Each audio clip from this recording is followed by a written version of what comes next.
Bonjour Thomas. Bonjour. On va s'intéresser au statut de travailleur détaché en Europe et tenter de comprendre ce qui est spécifique à ce statut en termes de droits, de salaire et de contrat. Pour commencer Thomas, vous pouvez nous rappeler ce que signifie travailleur détaché ? Le travailleur détaché au sein de l'Union européenne, c'est un salarié qui est envoyé par son employeur dans un autre pays membre et pour une durée limitée.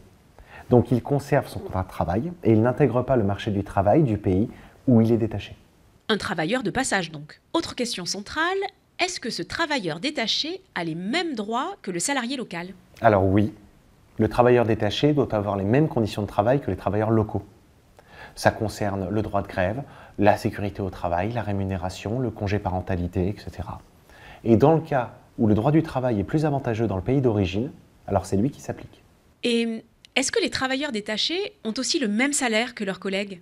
Oui, absolument. Jusqu'en 2018, la règle, c'était que le travailleur détaché devait percevoir au moins le salaire minimum en vigueur dans le pays d'accueil.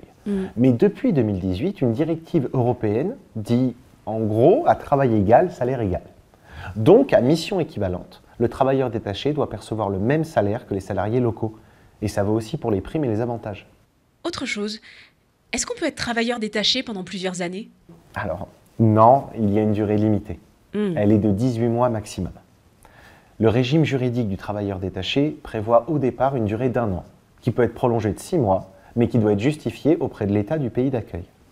Dernière question, quelle différence y a-t-il finalement entre travailleur détaché et expatrié ?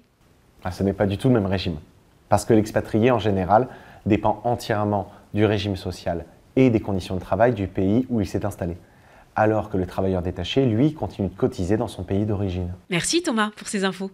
Vous êtes incollable. À très bientôt pour nous décrypter une autre thématique. À très vite.